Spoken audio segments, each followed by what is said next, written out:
Rangers are a cut above the rest. A light, quick reaction force, trained to strike hard and fast, deep behind enemy lines. But to join this elite crew, soldiers must first endure 6 months of hell. To earn the coveted Tibet tab. It's a brutal selection course. Most will fail.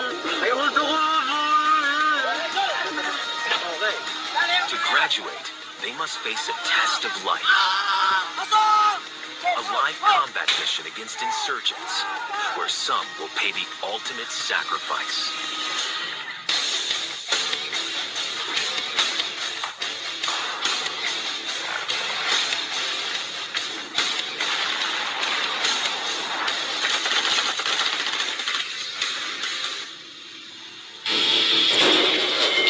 The Philippine Scout Rangers are fearsome anti-guerrilla fighters. We evaluate our targets. We analyze, we discuss who among them needs elimination. They're trained to operate in dense jungle terrain found across the Philippines archipelago. The Scout Rangers go behind deep enemy lines with just a small team, as little as 7 men. Traveling light and hitting hard. And to be able to strike fast, they use helicopters to hit the battle zone. Specializing in raids, ambushes, and sabotage. The Philippines has long been plagued by domestic conflicts, one of which gave birth to this elite unit. The 1st Scout Ranger Regiment was formed in 1950 because the government is looking for a solution to counter the guerrilla tactics of our then communist armed groups. They're called the Hawks. Skilled in unconventional jungle warfare, the unit was modeled after 2 legendary fighting groups, the intelligence-gathering American Alamo Scouts and the combat-ready U.S. Army Rangers.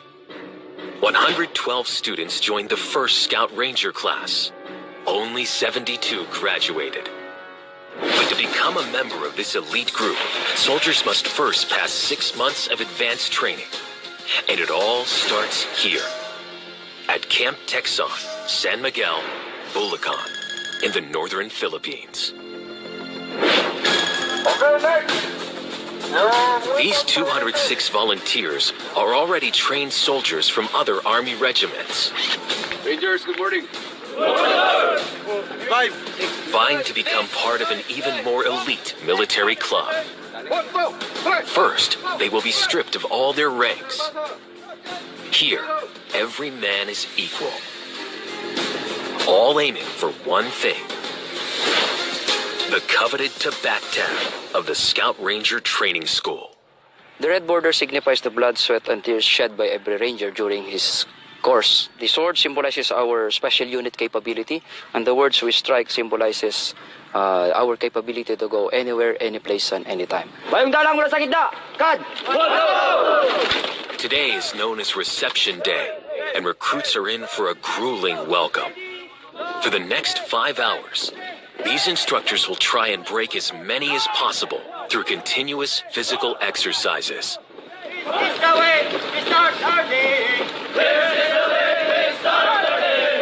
It's not just the instructors who will be brutal.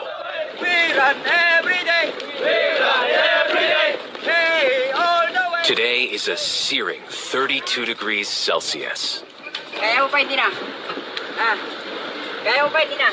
Just 10 minutes in, and the course has already claimed its first victim to the heat.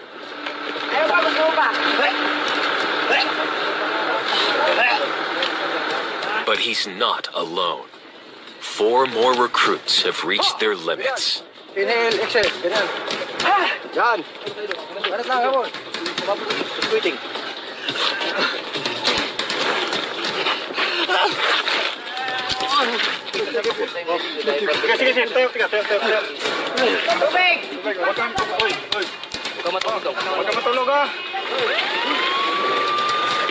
Recruit 54 has collapsed from heat exhaustion. He's being taken to the medical area to get his body temperature down. For others, hell has just begun.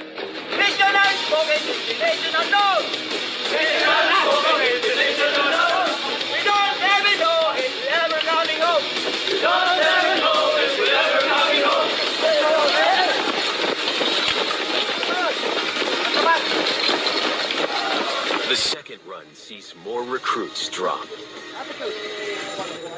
Medics are called in for even more severe cases of heat exhaustion.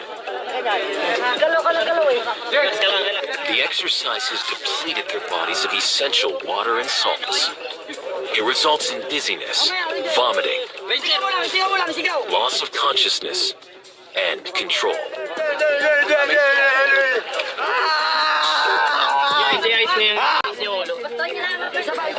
If not treated fast enough, it can develop into heat stroke, a potentially fatal condition. If the condition is already heat stroke, the regulatory mechanisms of the body has already malfunctioned. Ibuksan mo to niya, kasi kinagat niya yung tira niya. Pagatin mo. Ranger! Ranger! Buksan mo. Then the patient started to bleed. That would result to multiple organ failure. Recruits are only allowed up to 72 hours of medical grace from the entire course. If they use up all these hours, they will fail.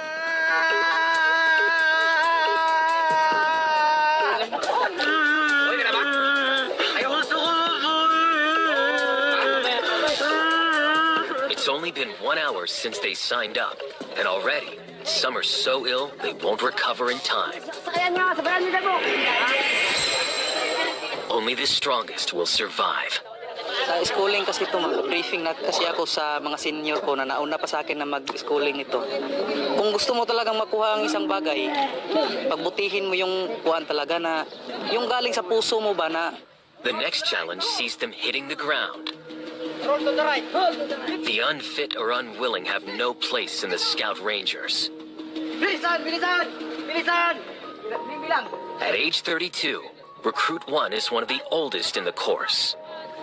This is my ambition.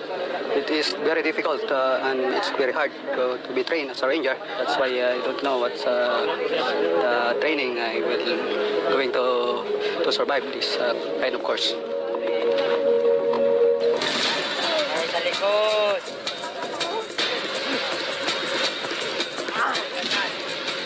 Kapay, sa likod! Kapa!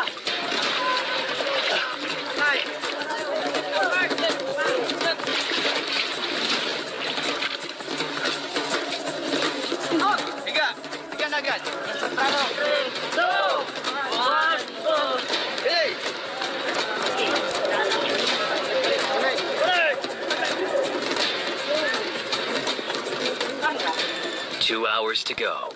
For those still in the game, the pain is nearly over. Reception has nearly ended.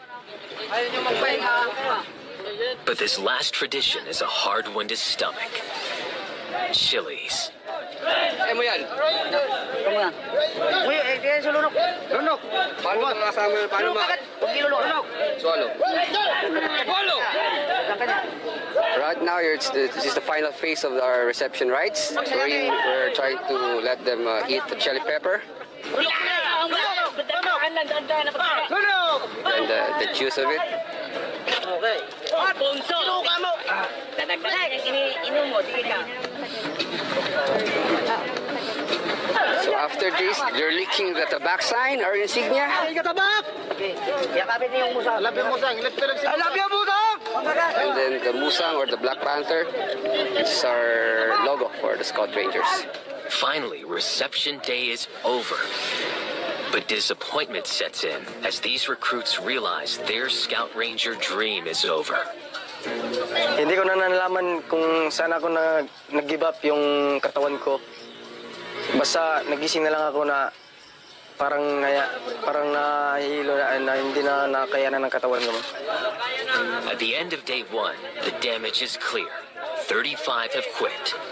171 remain standing. And this is just the beginning.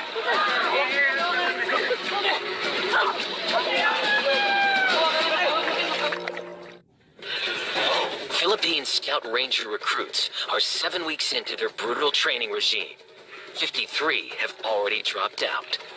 Those who fail to graduate has one thing in common. They easily give up.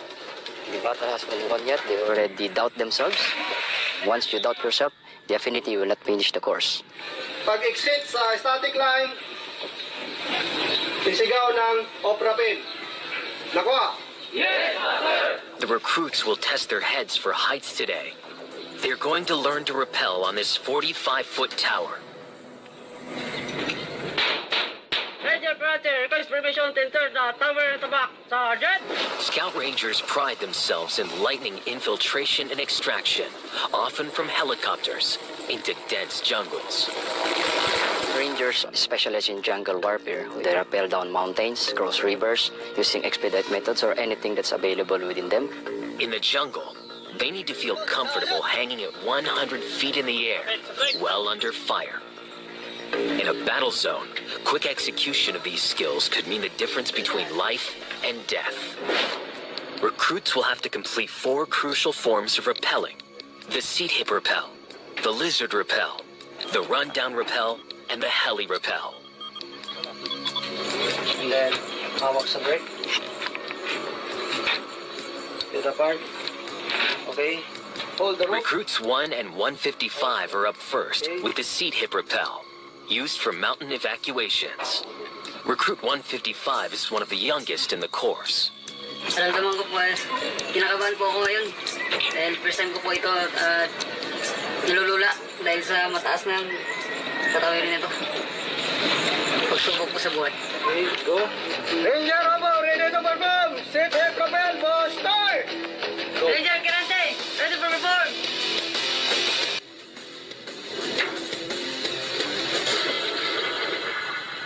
The first exercise is cleared. They performed well, even recruit 155. Ito lang yung nagawa namin na medyo kabado hanggang sa ngayon. Kabado pa rin. Pagkatapos ko ng talon, parang nakangkit ko na yung kaba ko sa loob ko. For the next few hours, each recruit gets a turn to perform the other 3 types of rappels. Yung hindi namin napapansin na kagala-gala yung estudyante. Once na hindi nakahook up, malaglag siya or matulak ng kasama. For recruit 197, the lizard rappel used for clearing rooms with hostages is proving a challenge. This fully loaded M16A1 rifle weighs over 3 kilograms. Hirap dito sa lizard. Yung tali, mas masakit siya sa bewang mo. Kasi pababa yung ulo, yung bigat nandun lahat, tapos may baril pa. Masakit talaga siya.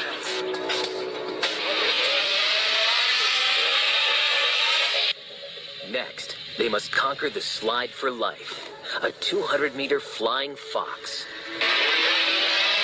Importante po ng instructor life, kung nag-ooperate tayo, may mga cases na madaanan natin to, lalo na sa mga ilog, malalalim na ilog. It's a 7-second expressway to safety or injury. Kung pagdating mo doon sa taas, paghawak mo ng pulley, pag hindi ka nakagrip, may posibilidad na malalaglag ka dito. Tapos, makon yung katawan mo. Not getting it right here won't kill them. Na dapat doon sila pumagsak sa kabila dahil for secure. Kung dito kasi, delikado at medyo mababaw na, kaya either may mga bato-bato na dyan. But in the jungle, one mistake could mean death.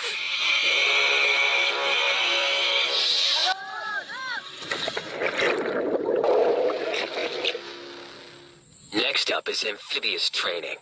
Some recruits are weak swimmers. This phase will aim to weed out those that can't make the grade. Recruits will be thrown into this 12-foot deep river, blindfolded and in full combat gear, weighing 30 kilograms. The aim is to first disorient them, then see if they can calmly recover and reach the surface. For recruits terrified of water, this is their worst nightmare.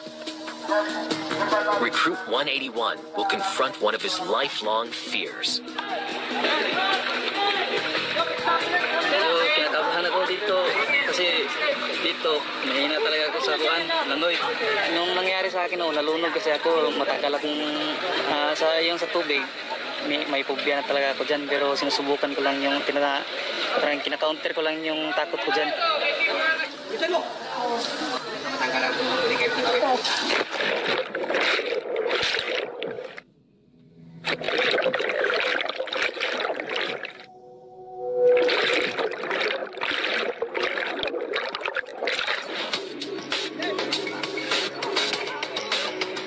181 survives this first challenge. But up next is an even tougher one. In small groups, recruits must tread water for 30 minutes in this 5 by 5 meter square. Fresh water has a density lower than salt water, making floating much more difficult.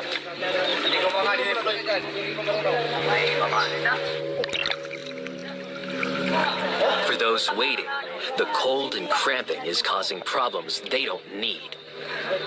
1 minute! Ranger, ito sa kita! Ranger, gitna! Marunong na lumangoy pero hindi ko sigurado kung tatagal ng 30 minutes sa tubig. Madigip kayo dyan! But recruits have more to worry about than staying afloat. Prepare! At the end of the 30 minutes, the instructors will jump in and attack the weak. 5 ka, sa kita na kayo. 1, 2, 3, 4, 5. Time!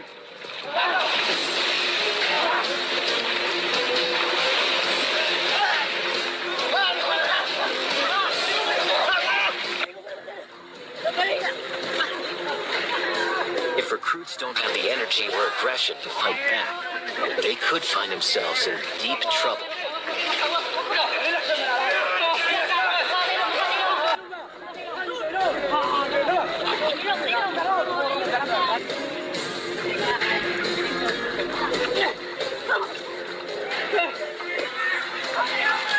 If recruits fail the first time, they are forced to redo this until the course director is satisfied.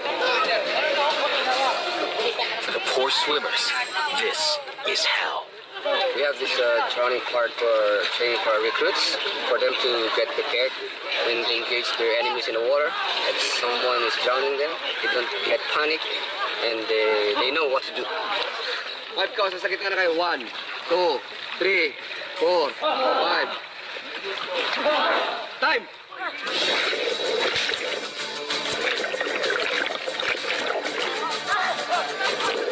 Recruit 199 is in trouble.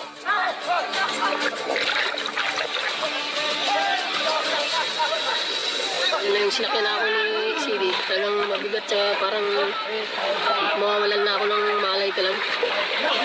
Unti-unti ka lang ng ubus yung lakas. The recruits survive amphibious training. But what lies ahead will test their nerves and risk their lives to become a Scout Ranger. The Scout Rangers are an elite strike unit on constant standby to deploy against insurgent groups across the Philippines archipelago. June 7th, 2001. Muslim insurgents, the Abu Sayyaf, hold 3 civilian hostages deep in the jungle after kidnapping them from the Dos Palmos resort in Palawan a year before. After stalking them for days, Scout Rangers track the guerrillas' footprints through the night. By the next day, the Rangers creep within 30 meters of their targets. For the next 2 hours, they engage in intense firefight against 30 rebels in muddy and thick terrain. 4 enemies are left dead and 1 hostage rescued. Marksmanship is a key skill for a ranger. Today, these recruits need to prove they have it. Fire when ready. Fundamental understanding of positioning, aiming, breathing, and correct trigger pressing will be put to the test in 5 separate skills. Zeroing, 1 inch below the line of sight. endurance firing, record firing, and the sneaker course. But it is the final exam that is the most nerve-wracking of all. A confidence test that can kill.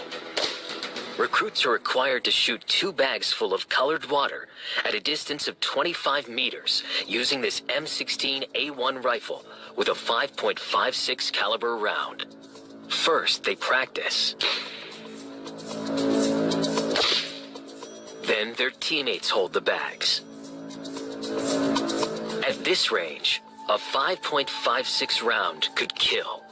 Hitting the thigh could rupture the femoral artery, one of the body's most important blood vessels. Rapid blood loss leading to death can occur in just 5 minutes. and the margin for error is slim. So kahit na perfect na ibang part ng fundamentals, pag nagkaroon ng error sa trigger, konting error lang, maaaring ang target hindi na siya tatamaan. Maaaring kakaliwa ang bala o kakanan. This is more than just marksmanship. It's a test of trust. Pagkaibigan mo kasi, kakabahan ka na maaari mo siyang matamaan o hindi. It's judgment time.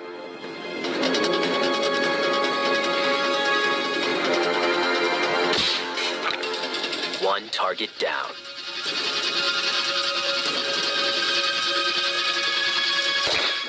Lucky for his friend, Recruit 22 passed and they both move one step closer to being a ranger. Next, the recruits begin the Heli-borne training phase. Scout Rangers can deploy quickly into conflict areas by air. Landing in a hostile territory, a helicopter is a big target. These men need to get out as quickly and safely as possible to avoid the helicopter getting hit. Bali, ang tinuturo ko sa kanila ay paano yung tumalon and then i-secure yung mga landing zone, paano nila i-secure din yung mga personnel during movement, loading and unloading ng personnel. Mistakes here can cost lives, even in training. Napakahalaga yan na malaman nila kasi as a scout ranger, hindi mo na kailangan pang i-command. First, recruits gear up for the quick deployment method. If the terrain is clear, the helicopter can fly fast and low while the troops disperse. Makibagay ka, makisama, makiramdam mga dito sa surrounding. It's a risky 10-foot jump, and one mistake could result in broken bones.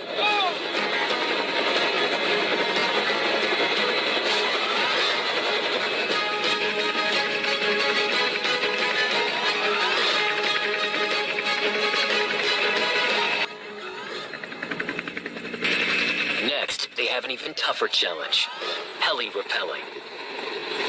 Yung heli-rappel ay ginagamit yan during infiltration na kung saan hindi kayang bumaba ng aircraft, hindi kaya niyang bumaba ng sa ground, kaya kailangan magbaba yung tropa use of the rope.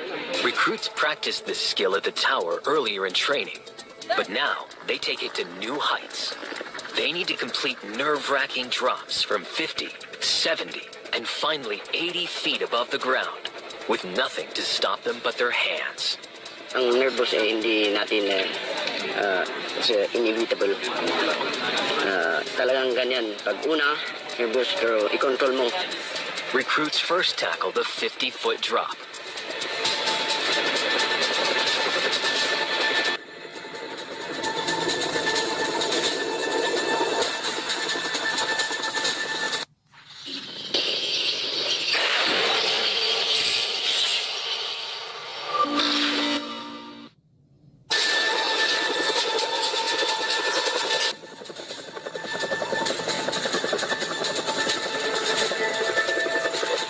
Tumalong ka ng isang beses, paulit-ulit mo nang hanapin. And nagaganahan ka na, excited ka na. One step further at 70 feet, the winds become harder to battle. Training is located near the mountainous area, so tendency is for the wind to blow from all directions, making it harder for the pilots to control the aircraft.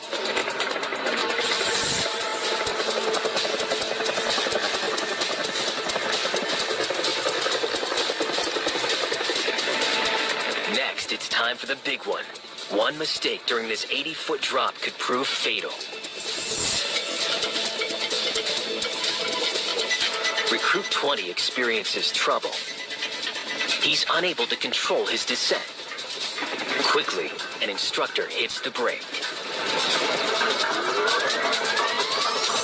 Tuloy-tuloy na ako kaya kung halimbawa walang biliman tapos nangyari din sa field. Kung hindi ka naka-brake, diretso ka talaga. May tendency na mambalian ka or mamatay.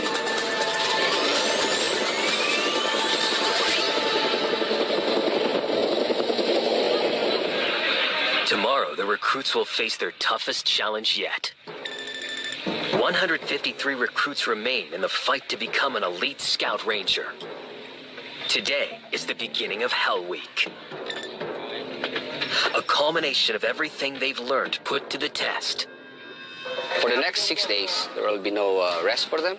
We push the students to the edge, testing their stamina, confidence, psychological toughness. As the day goes by, the test will get tougher. If they fail one part, the recruits will be recycled or returned to their mother unit. First up is land navigation. Land navigation is very important as a scout ranger. Scout rangers should never get lost in the jungle. If you get lost, you won't be able to accomplish your mission. You will jeopardize your team. The stakes will be high in 3 months' time when these recruits face real enemies. They must prove they can lead the way. Each recruit is given a unique navigation route comprising of any 5 of these 24 targets. The chart contains a set of colors with different corresponding letters. They have to find their way point to point, but no one route is the same for any of these 153 recruits. They have 4 hours to complete the test, and the course could see them covering over 12 kilometers. If a recruit returns late or does not complete his answer sheet correctly, he will fail. Recruit 8 has reached 3 of his 5 targets in under 2 hours. It's 170 degrees and the distance is 1,100 meters from here. It's my 4th target. Now on to his last destination. Represented there's a stake under the mango trees. But the directions to this one aren't as straightforward. Ito to, susunod yung bakod na yan. Yan po rin, sir. O, ganun? Diba ba?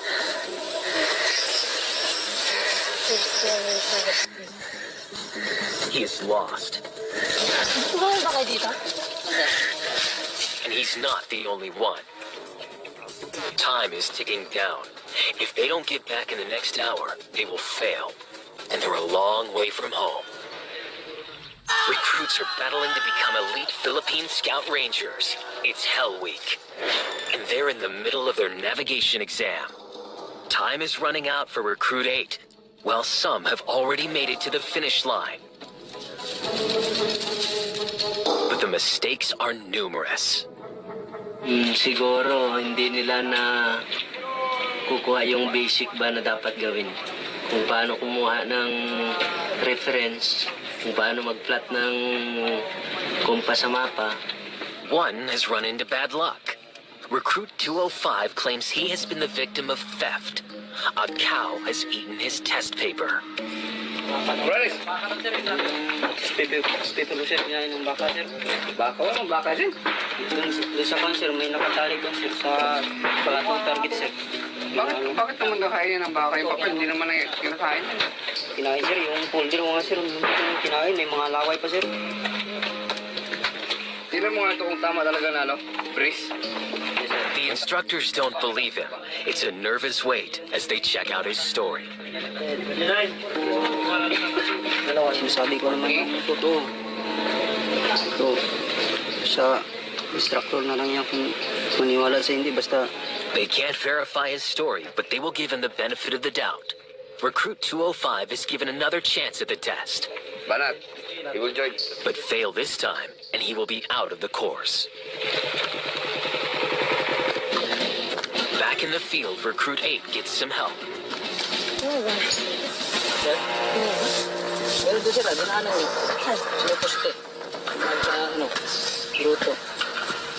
With just 50 minutes to go, his 5th and final station is done. Doon sir, bago mag-gruto. Recruit 8 heads back to the training school to meet his comrades. Recruit 205 returns from his 2nd consecutive test, just in the nick of time. It's the moment of truth. But it's not good news. Sa pag-umpisa pa lang, wala na. Pangalawa, wala din. Ano, Luis? Zero? Wala, sir. Wala talaga. Hindi talaga tumama. He's failed. As a recycled recruit, it is certain that his journey to be a scout ranger is over. Tatlo pa once na kamali ka sa unang target pa lang, mali na talaga natin. Kaya doon ako talaga sumablay. At the end of the navigation day, 20 recruits have failed. For recruit 35, it's a cruel end of the road. Talagang masakit talaga. Hindi ko akalain na sa tagal namin na training. Tapos yung pinag-iingat-ingatan mo na training mo, parang isang pagkakamali mo lang, biglang nawala lahat. Nagunaw lahat.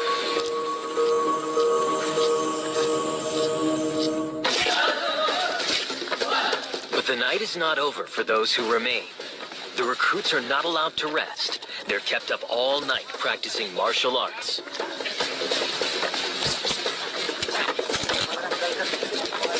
This is not designed to make them experts at fist fighting, but to wear them down. 7 a.m. Another grueling day of testing begins. It's the water confidence exam. Recruits will complete the aptly named Slide for Life. But first, they need to successfully swim across this lake in uniform and combat boots, weighing down the body. Recruit 181 struggled with the earlier swimming tests.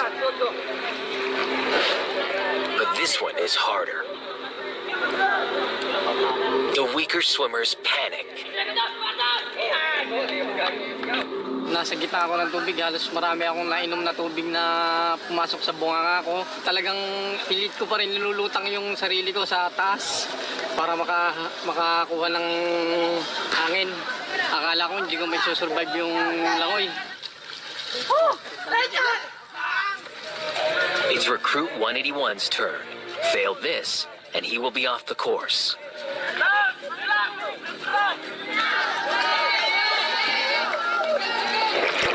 Despite teammates and instructors' support,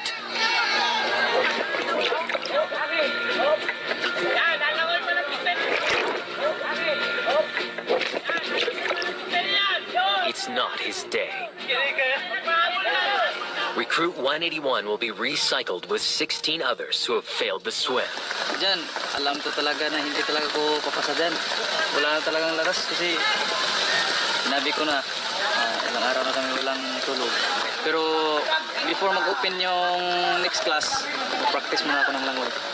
But his fellow failed comrades don't take the news so well. Ranger Rines, bakit umiyak ka? So itong class na to, kasi maski anong pilitin natin, hindi man rin kayo pala makakapasa. Next class kayo mag-join. Wow. Yes. So magbalot ng mga gamit nyo. Yes. Okay. Yan lang. Yung mga rino na yan, mga rino. Day 4 of Hell Week. 116 recruits remain in the Philippine Scout Ranger training course. Over 40% of the class have dropped out or failed in the last 2 months. Pagod po yan. Parang yung katawan mo yung bibigay. Kailangan mo yung palakasin yung isip mo, stamina para masurvive. And with 2 more days of Hell Week, followed by a real operation against real insurgents, the road ahead is long. Miss ko yung mag-ina ko. Mag-ina ko, anak ko. Hope sana na maintindihan nila ang trabaho ko. Malakas pa rin ako. Kaya ko ito i-survive. 4 a.m., recruits have to complete a 24-kilometer rucksack march. They haven't slept in over 100 hours. Medyo pagod pa ang katawan pero kakayanin. Para sa mga mahal sa buhay, isipin na lang na madali na makita yung buwan. Even worse, they will have to carry 35 kilograms of gear on their backs.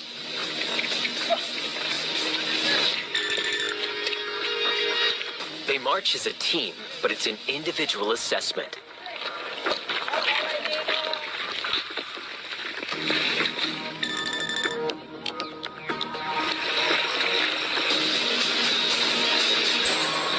For Recruit 8, it's as much a mental battle as physical pain. Kailangan matapos to. Hindi. Babagsak. Sayang naman mga pinaghirapan namin sa Dalawang buwan.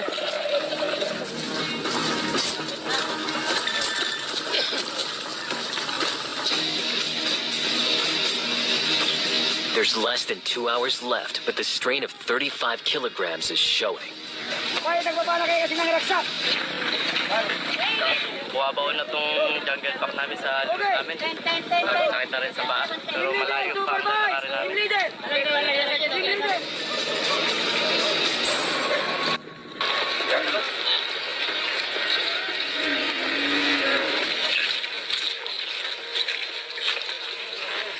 The march comes to a halt. But these exhausted recruits don't know what's coming next. It has all been a ruse.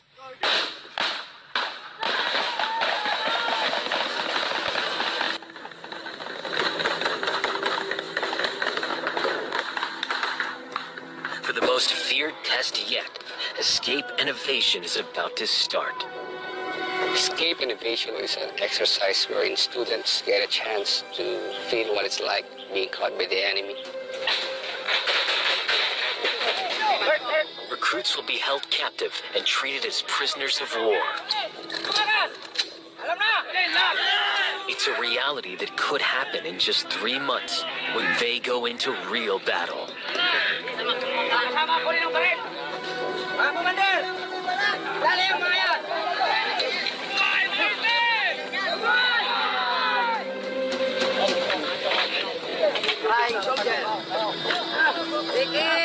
Robbed of their vision, their binds are positioned to maximize pain.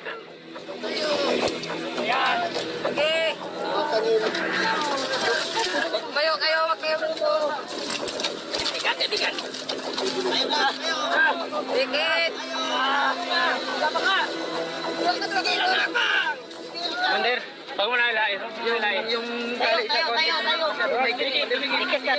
We don't do this to traumatize our recruits. We do this to remind them never get caught by the enemy, because the enemy will show no mercy on them, and eventually they'll be killed. Scout Ranger recruits have endured 9 weeks of physical hell, but nothing could have prepared them for this: escape and evasion. For the next 17 hours, recruits will be subjected to various forms of torture. The aim is to make them fear capture. Experience ko naman sa iko-iko ay biglaan, nakakagulat na hindi mo talaga maasahan na mangyari habang nakadapa kami dun sa parang nararamdaman ko na yung mangyayari sa katawan ko. Parang alam ko na dito talaga mahihirapan ako.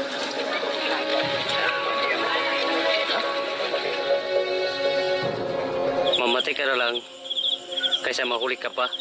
Pero talaga sumasagi sa isip mo na kailangan ko talagang tumakbo. Wala na yata, parang papatay na kayo eh.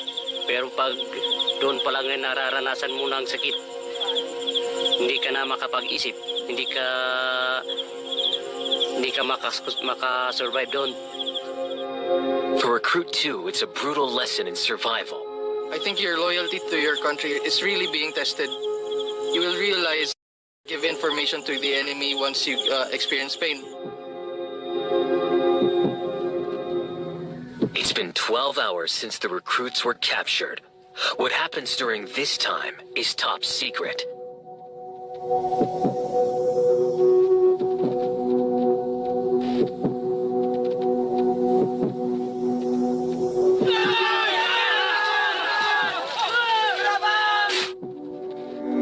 It was really one of the worst experience, if not the worst experience of my life.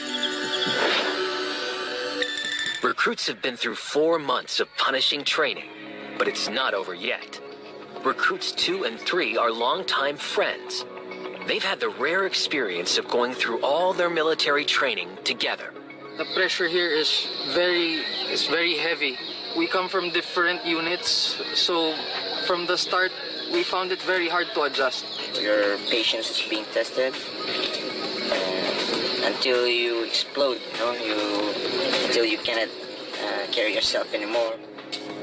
As classmates, we really do our best in order to help each other to maintain our strength and to graduate eventually someday. For the months to come, I think that my dependency on him will continue. I rely on him very much, and if ever he will not be around, it would really affect me personally. Tonight, these two will lead the final platoon run, a test of teamwork and stamina. Next time they carry these 18-kilogram packs, it will be for their final test mission, a real battle. But some have additional burdens, like this MG60 machine gun. Ilang ko lang 20 kilos yung dala ko. Maabot po ito ng 7 kilo po ito.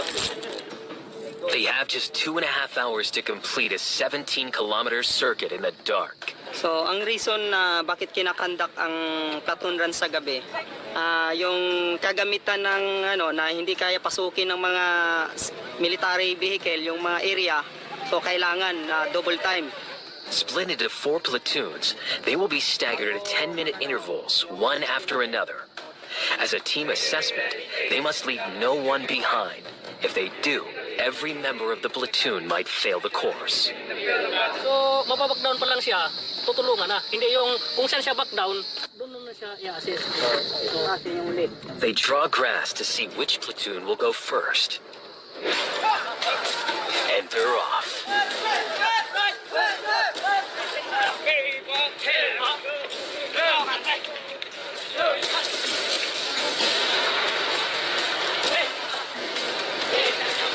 60 minutes into the run. So far, so good.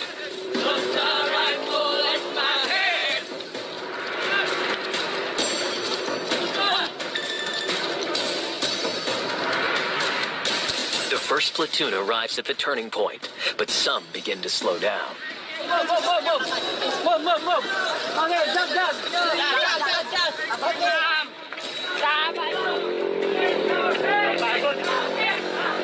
Pero kayanin namin to.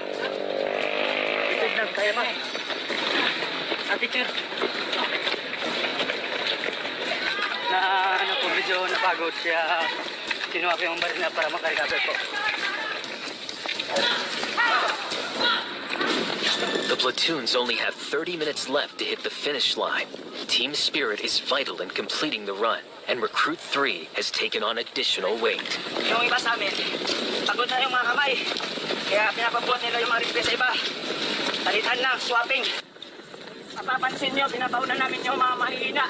Kasi kung hindi namin paunahin yung mga mahihina, hindi sila makakahabol pag nahuli sila. So kailangan mauna sila.